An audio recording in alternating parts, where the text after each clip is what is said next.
Where'd you hide it? I know you hid the part with her column. Oh, well, you wouldn't have liked what she said. Well, I reckon not. But I want to know what she said anyway. Well, she just said that you used your money to push people around and that you had a lot of big deals going in foreign countries, and in some of them you had politicians who were taking orders from you, and you had a lot of yes men all over the world, and that you were trying to push your kids into society, that's all. All of that in one column? Yes, sir.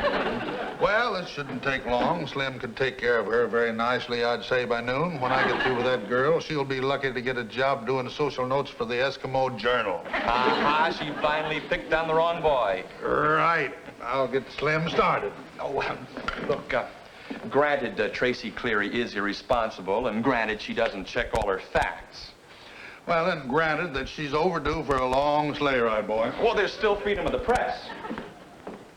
Freedom of the press? Sure. She'll be free to write anything she wants to, providing the Eskimos want to read it. Ah, I see. And then you would be beating her at her own game, which is hounding people into obscurity. Like that senator. Right. Drove him right out of Congress. Then there was that university president and the judge. Yeah, she used her power to kick somebody around all the time, and that just isn't done. Not in a country that has laws. No. And not by a man who's about to receive an honorary degree of Doctor of Laws. Yes, Slim. Boss, it's your friend that prince in a Cineland again. More problems in a Cineland? A Cineland? Yeah, Crackerby Foundation has a project there. Oh. Slim, if he's putting in another requisition for Sophia Loren, the answer is no. No.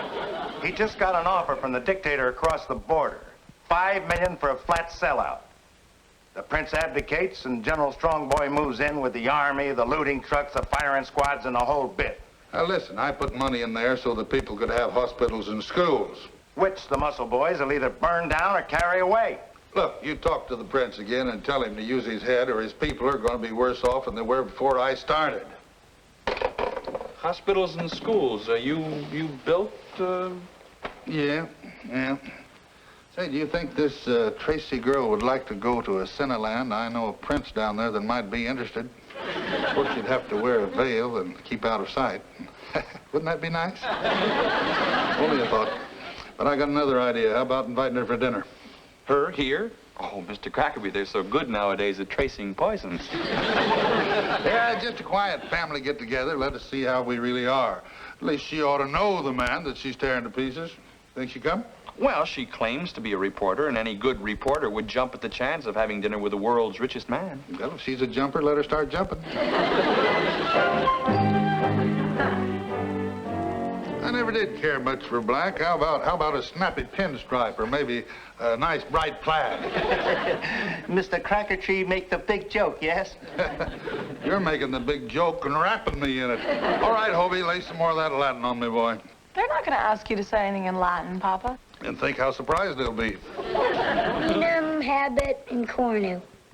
Sounds good. Finum habet in cornu. I like that, but what does it mean? It means he has hay on his horns. Hay on his horns? It refers to a bull. If he has hay on his horns, it means he's wild. I still like it, but I don't quite know how I'm going to work it into a speech. Crambe repetita. Warmed over cabbage. He has hay on his horns and warmed over cabbage. Well, I guess it's a start, but it isn't exactly what I had in mind. Are you sure there isn't something in there about how to write an oil lease? Crackerby, mission accomplished. Tracy Cleary will be delighted to dine with the OK Crackerbys. Good. I'll admit she thought it was a trap at first, but she decided to risk it anyway. Said she hadn't had any hummingbird's tongues or breasted pheasant all week. I ought to give her crambe repetita. Yeah. That means warmed over cabbage. That's my boy. Tell me, Mr. Crackerby, is it true that you have overseas investments in the millions? Yes. Well, that means you could give orders to governments and politicians just as if they were on your payroll. Or maybe they are. No. No, that's not true. But here's what is true. In the first place... What is that odd sound? Is that a phone? Sort of. My foreman in Oklahoma, excuse me. Maybe some sheep are lost. Would you like to hear my trombone? Not now, dear. Coming to have some favorite games you can play. No matter what it is, Slim, it's got to wait until tomorrow. It can't. The prince just got an ultimatum. If he doesn't sell out within 1 hour, the bully boy says he's moving in and taking over. And our prince is so scared that his knees sound like somebody spilling a truckload of castanets. Ain't that lily-livered prince has lost his nerve again? That no-good, cowardly sponger. Oh, I guess Prince is supposed to get the sheep. Well, yes, one might say so. Tell him I won't send him any more golf balls. Well, if he won't get the sheep, it's only fair. Anything worse than a lazy sheepdog. Better still, put him on the line. Now. Oh, this I've got to hear. Oh, wait a minute. Mr. Crackerby's conversations with Prince are private. Well, I don't want to hear Crackerby. I want to hear Prince. Would you like to hear me figure the compound interest of $897,000? No. This is okay, Crackerby speaking. Oh, that dog has a wonderful pedigree. Mr. Crackerby goes first class all the way. Now, get this straight, Your Majesty. I've poured $40 million into your country for health and welfare improvements. And if you let those bandits steal it, you're worse than they are. No, Your Majesties, there's no invasion here. My son's a musician. All right, put the president on. Mr. President, if you haven't got the nerve, why not resign and let somebody take over who has some backbone? You owe that much to your country and to your people. You agree? Well, fine. Oh, that's just what I wanted to hear. Crackerby has just tossed out a whole government. Clear the way. This is the biggest story of my career. I'll have to take a rain check on our little dinner, but I have a story to file. All about the prince and some sheep. You were eavesdropping, Miss Tracy. Yes, I was eavesdropping. I do hope you get back your sheep, all 40 million's worth. Bye-bye. Or bye-bye.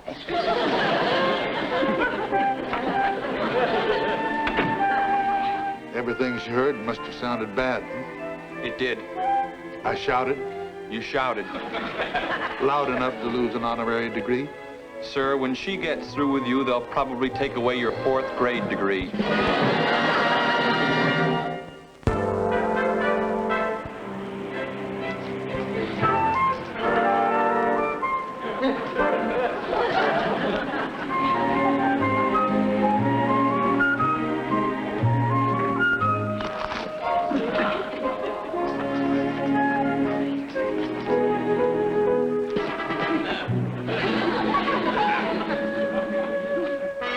Spoiled brats laughed gaily. That's you. What's that mean? High wit. Well, Gert and I had a nice walk. That was really a very funny article on Timberwolves. Yes, it's wonderful what they can do with timber wolves nowadays. Where's the paper? I was reading about Pop. All right, what did she say this morning? Well, you remember what she's been writing? Consider those the good columns. Your reporter watched while OK Crackerby, who already owns half the world, flicked cigar ashes on the carpets, wiggled his toes as though those store-button shoes were hurting again. And while his 3 spoiled brats laughed gaily, that's you, Crackerby ordered the president of the Cindyland to quit. Seems though the Cindyland investments aren't making enough money for Crackerby. And since Mr. Moneybags, that's me, doesn't care a hoot about people, he swung his weight around. I'd really like to tell her a thing or two. Give me the phone.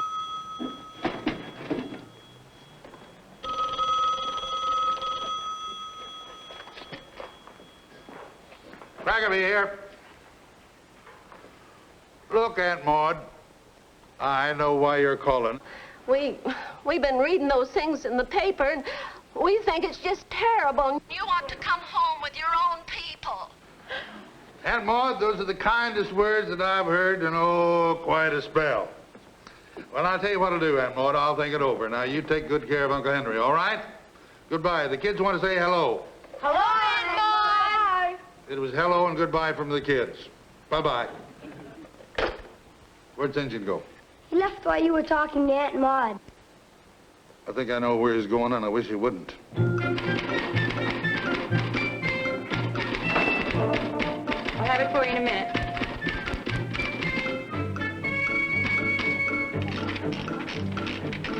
What? Oh, it's you. Crackerby's Ivy League errand boy. Look, Tracy, just give me 3 minutes to tell you the truth about this man. All right, 3 minutes.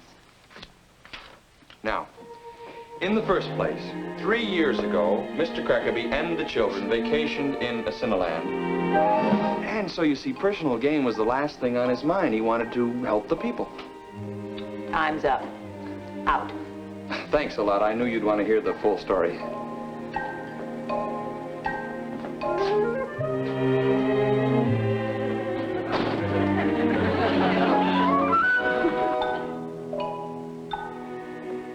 Well, it's safe to read the paper again, huh? Well, how does it feel to have Tracy Cleary let up on you? Good. Well, I knew it was just a matter of getting to the girl and telling her about the real OK Crackerby. What poor fish is she picking on today? What difference does it make? Have your coffee. She did let up on you, didn't she? I'm hardly mentioned. Read that paper. St. John Quincy, Crackerby's Harvard-accented errand boy. Why, the nerve of that dame! This Crackerby stooge, these 2 minutes of his time and 500 candle power of his teeth are enough to unhinge any mere female and save that honorary degree for money bags. But we are told this Quincy does fill a vital gap in the Crackerby camp. He can read and write, and continued on page 9. You better stop while you're still on the good part. You know that Eskimo job you mentioned? Well, it's a waste of her talent. She'd be better off writing dining and dancing tips for the Mars Daily Express. Freedom of the press, my boy. Remember, freedom of the press. No, I think there's a better way than that. It seems that this Tracy Cleary writes a certain kind of a column about me and mine, so I figure it's my duty to supply her with the proper materials. Excuse me.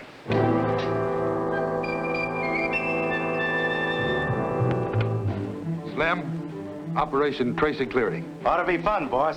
Here we go.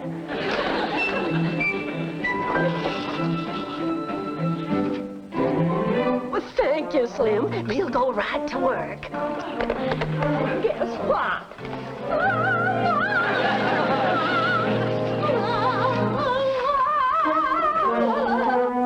And this is the way OK Crackerby, the richest man in the world, allows his own aunt and uncle to live. Sir, that's libel. Libel. OK Crackerby may have money, billions, in fact, to buy presidents and honorary degrees, but his own flesh and blood can just shiver in rags. Excellent, Slim. Now I think it's Gert's turn. Check you later. And have the photographer go to the rear grounds of the Havenhurst Crackerby.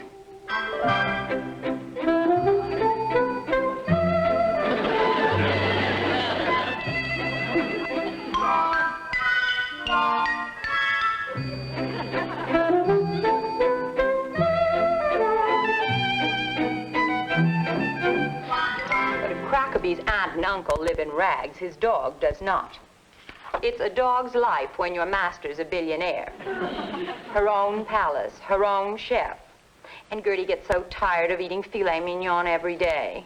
But she still enjoys playing with her own special bone. A 24-karat gold, of course. Well, 24 carats is so much chewier. Where did that doghouse come from? Gert lives up here with us. That's not what I heard the lady say. St. John, how do you think Hobart's trombone's come along? Do you think he's about ready for the big time? You mean, can we open the windows again? Might open some eyes, too. Slim, time for Operation Toot Toot. Glad you're willing to go along, Vladimir. You're a real sport. For a joke, Kaczynski will always go along. What we need is more good music and more ha-ha-ha.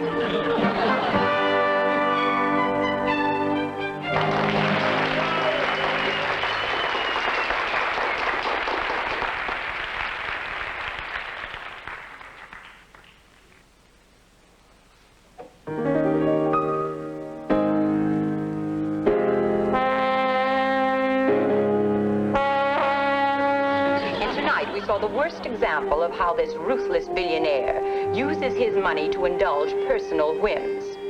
At Carnegie Hall. That was Horace L. Chambers, chairman of the Board of Trustees of Hillman University. He's on his way here to Palm Beach to discuss the withdrawal of your name from the honors list. It seems that the publicity this week has been a little... Come in. Mr. Crackerby, I have been the manager of this hotel for 20 years. Happy anniversary. But I never thought they'd... Well, not here. Mice? Crocodiles? Pickets. Pickets, huh? Could they be from Hillman University? Yes, I heard them say Hillman. Uh-huh. Lots of them? All over. St. John, I think we'd better check for ourselves. But first...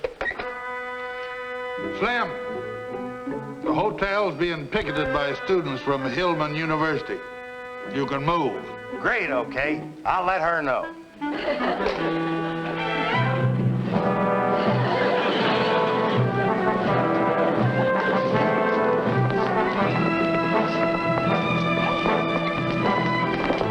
Aren't you, Mr. Chambers, the Hillman trustee? Yes? Well, I think it's wonderful, all these students finally taking a stand.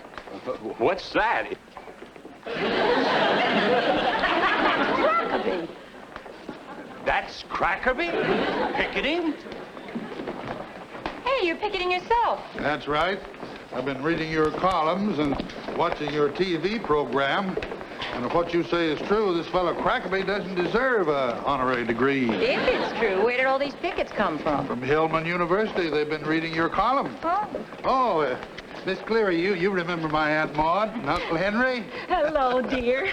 These have to go back to costume rentals, but it was fun dressing up like hobos.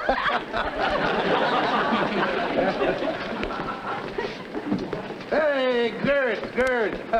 Miss Cleary, you remember Gert? You know, you took a picture of her in that dog palace. It was a tough job getting her off from the foot of my bed to go down there. It was all a plant, everything, right? Right. Tell me, if I had asked you, would you have told me that all the stories I've written about you and your aunt and uncle and Gert and Hobart were phonies? I would. And if I'd asked you to tell the truth about yourself in a Cineland, would you have told me? I'll answer that, and perhaps this time you'll listen. Mr. Crackerby has never mentioned that country. Why, because he's got too much money invested there? No, he has no business investments. However, the Crackerby Foundation did build schools and hospitals for the people. Oh,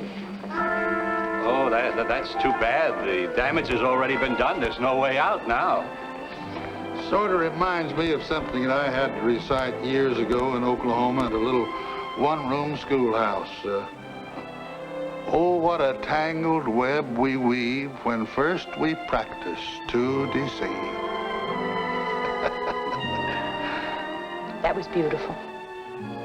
This particular web is going to get unwoven. In tomorrow's column, I'm going to set the record straight on OK Crackerby.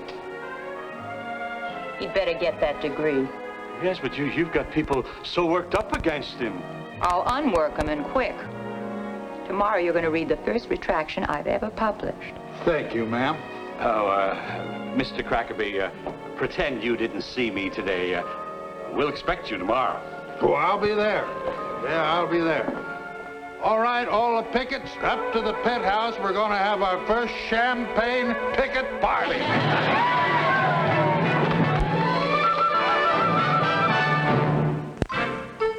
You look great, Pop. I wish everyone in Stillwater could see how you look. Oh, they will. They'll all be seated in the center grandstand. Oh, we'd better hurry. I'll carry your speech, which, by the way, just happens to be excellent. You give it a passing grade? I do. And what's even more important, so does Tracy Cleary. She said all the wire services will pick up the quotes about man's need for dignity and the fact that dignity begins with a good job. Then let's go.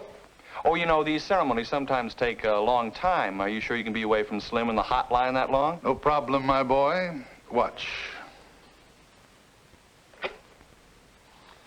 Slim, give me a little call on the emergency hotline, will you?